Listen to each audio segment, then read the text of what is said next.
空手道这3个字就是很可以带着走一辈子的事情。空就是讲到说，你进来这个门，然后你可以接受任何的事物去学习。然后手就是你将双手交给他人，然后去让他们带一点什么给你，然后在这个人生的道路，你都持续继续下去。Wen Ziyun was once a karate champion in Taiwan. She won a bronze medal at the 2022 Tokyo Olympics. 我蛮擅长攻击，我喜欢主动出击，大过于等待对手。However, she shocked everyone by announcing her departure from the Taiwanese team after winning a bronze medal at the Olympics.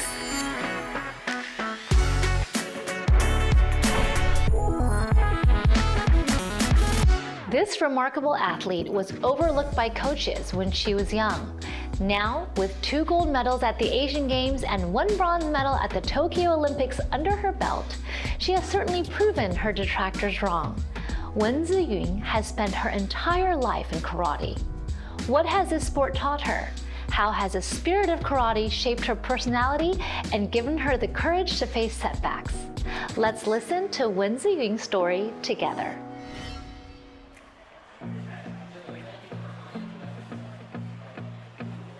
我觉得空手道这3个字就是很可以带着走一辈子的事情。空就是讲到说，你进来这个门，然后你可以接受任何的事物去学习。然后手就是你将双手交给他人，然后去让他们带一点什么给你，然后在这个人生的道路，你都持续继续下去。所以不管怎么样，你都可以带着这3个字往前走。Wen Ziyun was once a karate champion in Taiwan. She won a bronze medal at the 2022 Tokyo Olympics, impressing the audience with her fearless performance. 它是我第一次参与运动人最高殿堂，然后是第一次，也可能是最后一次，因为空手道就只有这么一次的奥运。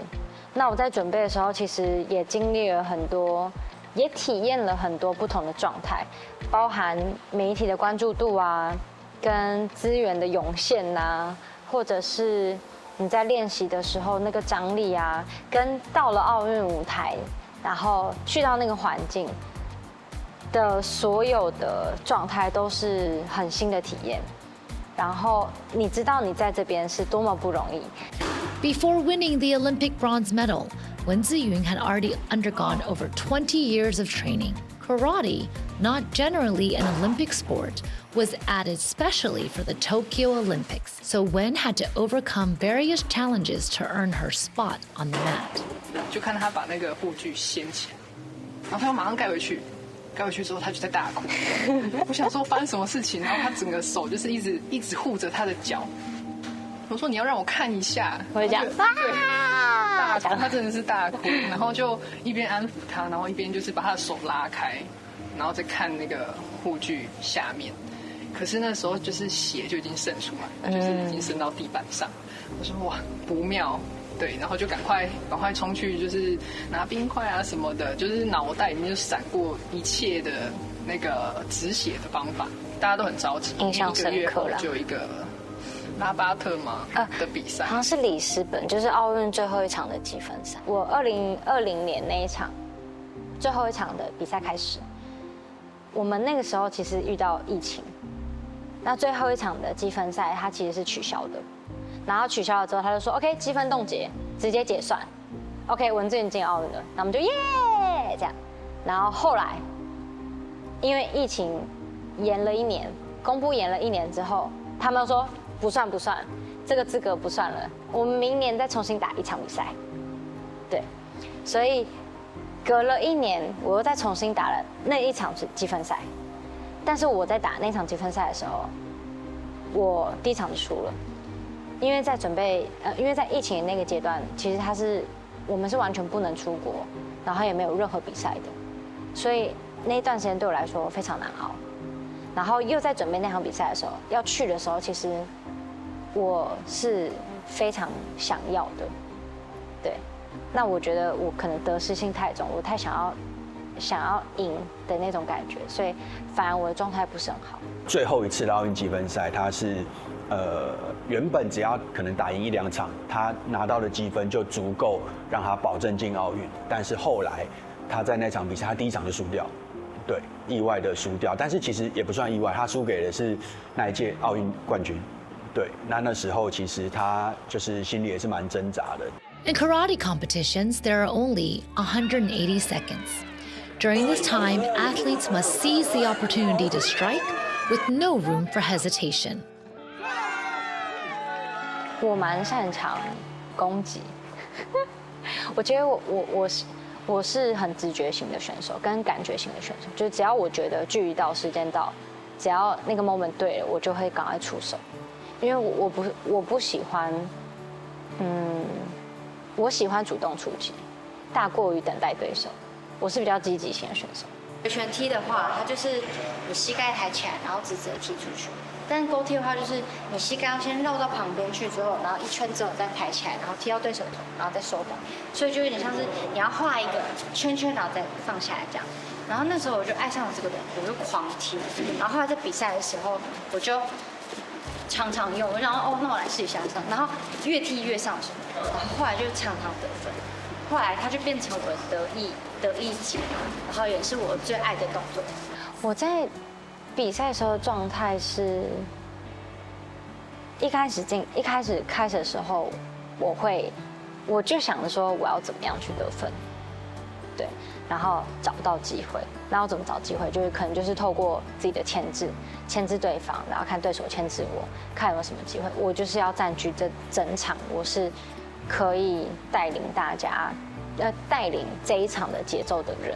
对，当你可以带领你的对手进入你的节奏的时候，那会是一件非常好玩也非常有趣的事情。失误其实会一直在发生，而且有趣的是，其实比赛就是在看谁的失误比较小。就算你这一个失误发生了，如果你停留在上一个失误，那你就接下来你就不会有很好的表现，你就会失误这样一路下去。但是如果你把这个失误把它很快的抛到脑后之后，你就会看到更多机会。Instead of dwelling on past mistakes, she focuses on the challenges at hand. Having competed in countless high-intensity matches, staying composed, daring to challenge is Wen Ziyun's unchanging mantra. 每一次面对比赛的时候，我反而是去带着好奇的心态。如果带着好奇的心态去面对这个比赛的时候，结束的时候，当然每一个人谁不想要站上颁奖台？就是我来到这边竞争，我今天的目的一定是要站上颁奖台。那当然最后的结果可能有时候不是自己预期的，那我就会去反思说 ，OK， 那我下一次怎么做可能可以更好？我觉得很多事情都是我们自己想象出来，或是自己给自己的一些压力或是一些框架。但是当你回到自己身上，就是你很清楚自己的初心，然后你自己要什么的时候，其实那些好像看起来很重、看起来负担很重的东西，都是可以避免，或是可以拿掉，或是它根本不存在，只是我们把它自己强硬在自己身上而已。Wen Ziyun started practicing karate at the age of 5, growing up with the sport. Even though she wasn't initially the most talented child, she practiced the most diligently. 我记得我刚接触到空手道的时候，我其实资质不是到这么好的，对，就是我们以前要考黑带啊，就是要从白带开始。那其实我有时候还没有考过，但是可能其他人是跳级，比如说白带跳红带，红带跳蓝带之类的。但是我就是有时候有考过，然后有时候有升级，但我从来没有跳级过。我觉得这应该是老天爷给我的考验，就是你就是扎扎实实的来这种。我们国中的时候其实是没有体育班的，所以我就会利用中午午休的时间，可能人家在睡觉，我可能去跑楼梯，然后放学了之后，我们会有社团的时间。我有点忘记社团的时间是1个礼拜几次，但是除了平日之外，我假日也还是会回去道场练习。所以我觉得我是蛮努力在扎根空手道这件事。就像他自己常常说，他自己可能不是最有天分的选手，但是他是最努力的选手。那这我觉得是最佳的写照，就是不管他就是在人生的高光时刻，或者是就是奥运那时候嘛，或者是他人生最低谷的时候，就是受伤的时候，对他都很规律的训练，对，还非常非常有纪律的去做训练。那这是我觉得就是最难得，也是说就是最能帮助他走过那段时间的，因为他非常专注在训练的每一刻。对，虽然他可能会有情绪，他可能会比如说会难过、会哭啊，或者是怎么样，但是他都可以就是眼泪擦干，然后再回到场上再做训练。空手道这件事情对我来说，它是生活中的一部分。人家生活中的一部分，跟我生活中的一部分，那个东西是不一样的。只是我是空手道，人家可能去看电影，人家可能喜欢看电影，或者是喜欢跟朋友出去玩，在公园晃，那是他们可能喜欢做的事情。那我喜欢做的事情就是空手道，对，就是这样的区别而已。所以我后来就选择继续下去，因为这件事情是我喜欢做的。In conversation, Wen Ziyun reveals her love for karate. However, she shocked everyone by announcing her departure from the Taiwanese team after winning a bronze medal at the Olympics. 就是隔离出来之后，发现我好像在做这件事情的时候，我没有到特别的，就是没有那么亢奋的感觉。就好像我在做这件事情，好像不是这么的开心跟快乐。然后后来就想说，我就一直在问自己说，我还要继续下去吗？然后每一天我好像都这样子，就是好像带着怀疑人生的感觉，就是不断的在练习，这样就有一种身体跟灵魂之间好像很有冲突的感觉，对。然后那个时候，我记得我有一场比赛，就是刚好有一个比赛是要拿资格的，然后我已经很久没有打资格赛了，他们就说那你就去打看看，如果有的话，那就可以去比一个什么什么比赛。这样子，那个时候是世界运动会，就是我在2017年有拿过第2名的那个。对，我就想说好，那就去打。然后打的那个当下是，我觉得我没有感觉到那种在比赛场上的那种激动跟那种享受，因为我们后面还有很多选手，然后也有后辈，也有很多机会可以去展现他们的技术。那如果我把这个舞台，留给他们，那他们是不是未来还会有更多发展的可能？ Standing on the competition stage, yet no longer able to enjoy the process, Wen Ziyun resolutely decided to leave so the younger generation could have their time to shine. While others viewed it as a regrettable decision, she was firm in her choice. 我觉得经历了这一场风风雨雨，最大的改变是我看见自己脆弱的一面，然后让自己接受自己的脆弱，然后继续走下去的这个感受。因为可能以前我就是接受人家的想法，然后即便我觉得我做不来，或是我不想做，但是我还是会做。但是可能经过这些事情，我会选择说，哦，这件事情我想，或是不想，我有那么一点不想，就是把我心里面的话说出来。当我丢出这句话的时候，我就已经准备好了，就是，哦，所以你们说很可惜，我就会再回去吗？当然不是，没有那么激烈，就是我觉得我已经下定决心做这件事情了，但是可能人是会改变的，那也许有一天就哦，我又想要打了，那可能是我非常确定是我不会再回到国家队，但我可以用我自己的方式去参加比赛，就是那个身份的转换，我觉得是我自己可以去切割的。他那时候他要退役的时候，他也跟我说，他希望可以把这个机会留给后辈。那我觉得这件事是很难得的，因为当人在一个很高的一个位置的时候，其实很难，就即便是我们都很难的去放掉一些一些最大，我这个可以说是权力也好，荣耀也好，然后大家对于你的关注，其实这件事情是非常非常的难的，但他做到了。其实这件事情是我觉得，我很欣赏，也很佩服，也很需要从这件事情上去做学习的。我们非常开心，在今天邀请到曾经参加2020年东京奥运的奥运选手文姿云来到现场。At what was arguably one of the peak moments of her life, Wen Ziyun made a graceful turn, beginning to explore other possibilities in life. 大家好，好，我是文姿云。其实呢，我有很多身份。我是爸爸妈妈的女儿，我是砂糖狗狗的主人，我是教练的选手。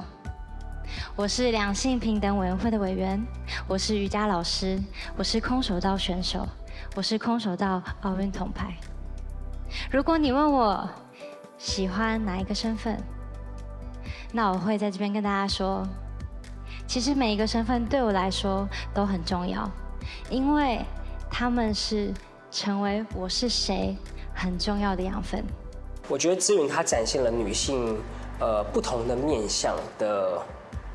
可能性，然后呢，他同时是个运动员，然后呢，他同时是一个广告明星也好，然后呢，他同时是个瑜伽老师，他同时是个教练，然后呢，他接下来他也去上了节目，所以我觉得他也像是一个艺人，更像个职人，所以我觉得他也代表着不单单只是代表着女性，也代表着女性运动员，她们其实有很多的面向，她们其实不应该被一件事情给局限。而是虽然说每个运动员都有年龄的寿命，但是呢，其实在不同的阶段，你可以去做很多不同的转换，其实你都可以展现出自己最好的状态。我觉得我面临到的挑战就是，我会一直认为自己不行，但是其实好像都是我自己想的。就是我怎么样去克服？就比如说，之前参加活动的时候，可能会想说，哦，怎么办？我好紧张，我不知道说什么之类的。但是后来，我觉得我自己一直在不断的突破，是说 ，OK， 我知道我今天要出席一个活动，那我知道它的方向是什么，我也做好了功课。那等我准备好之后，我就是去做就对了，就是不要想这么多。当然有时候可以表现得很好，有时候就不一定。我觉得当下的状态也是持续不断在练习的过程。简单来说，你离开竞技运动就等于离开舒适圈嘛，因为你在那边是你最擅长的事情，所以当然相对离开那边反而是很困难的。但是相对的，我觉得他有这个就是离开的空间，是因为他在其他领域他也可以做得很好，例如在做一些场外的一些时尚的活动也好，或者拍广告，或者是甚至现在在教瑜伽，对，我觉得他都可以把这些事情做得很好。In the past, yoga brought Wen Ziyun great strength during her low points. After retiring, she obtained a yoga teacher certification. She described it as, if athletes are pushing the limits of their bodies, then yoga is about learning to converse with the body. 你的身体现在的极限在哪里，你自己知道，所以你要决定你自己可以到哪边。如果你今天只可以到45度就好，那你就不要把自己硬做到90度。即便你今天可以到90度好了，但是如果那个90度会让你造成受伤的话，那你为什么要做到那边去？如果是竞技运动的话，就是比如说今天我的身体的状态是80%，但是我还是要去挑战做到100%，就是即便我知道今天有可能会out或什么之类的。对，但是在那个界限，其实我自己很难拿捏，有时候做过头反而会受伤。对，我觉得这个是最不一样的地方。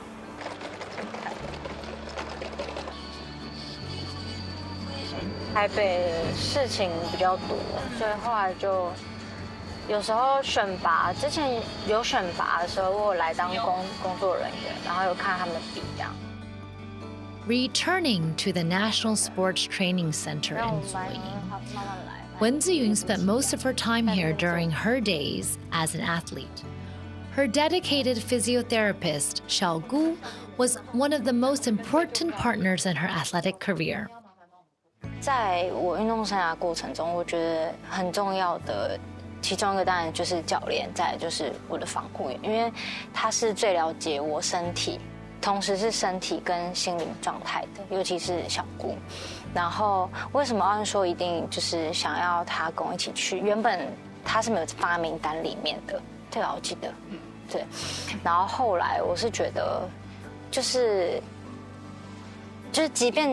即便他什么都不说，但是他在你身边就可以感觉到很安心的时候，那个是一个，那是一个支持的力量。我觉得他就是很勇于尝试，而且他就是会去做。对，他会面对每一个挑战，他不是害怕，他是有点像是想要玩的心理。对，就是这次东京奥运有空手道，我想要去玩看看。对，他不是有点像是说我是为了要去而去，为了要拿这个奖牌而去。对，虽然拿到奖牌很开心，但是他给我的感觉是我就是想要挑战看看。对，那即便没有也没有关系。好像你被对，不是说强求。对啊，就是还蛮佩服他的啦。毕竟选手的生涯就是这样子。对，然后他能够做这个决定也很不容易，就是毕竟每个人在舒适圈待久，就要踏出去这个舒适圈也是需要勇气。哪里去哪里啊？我今天来国训中心拍摄，而且每个人在不同的阶段都有不一样的事要做，就是有想做的事情要做。那他做了这个决定，而且又付诸行动，我觉得就是蛮佩服他的。虽然舍不得，但是还是祝福他可以在其他的领域可以有很好的表现，这样。When Wen Ziyun announced her retirement, she said she would embark on her second life in the Wen Ziyun style, carrying with her the spirit that karate taught her to face every future challenge. 其实运动员就是在运动的过程，或者是在竞技运动的过程中，在怎么样在这短短的时间内把我们身体的极限发挥到一个极致。我觉得在这过程中，其实有经历了很多的磨练跟耐受度，还有心理的韧性。所以我觉得不管我们到了哪里，只要我们想做，只要我们要做，我们就是把它做到最好。所以前提是我们要想做。所以当这个过程中我们遇到困难，或者是我们遇到稍微困境的时候，我们有那个心理的韧性跟弹性，可以去支持我们做很多事情。其实每个人的人生都在每个阶段都会有不同的事情会想要去尝试跟转换。那其实我自己不会觉得遗憾，是因为我觉得空手道对我来说，它已经教会我很多很多事情了，而且我可以带着这些事情往前走。这个是我本人，这样。我觉得很多时候我们遇到不确定或是挫折的时候，很多的声音其实是会不相信自己的。对，那个不相信自己是来自于对于未来不确定性之外，还有在对于自己的价值跟对于自己的期待有落差的时候才会出现的。所以当你可以很肯定自己，然后相信自己可以很坚定的往前走的时候，那我觉得坚定的自己就是带领你穿越困难的好伙伴。2 years after winning a medal at the Tokyo Olympics, Wen Ziyun announced her retirement from the national team. Because I accept my vulnerability, I become stronger.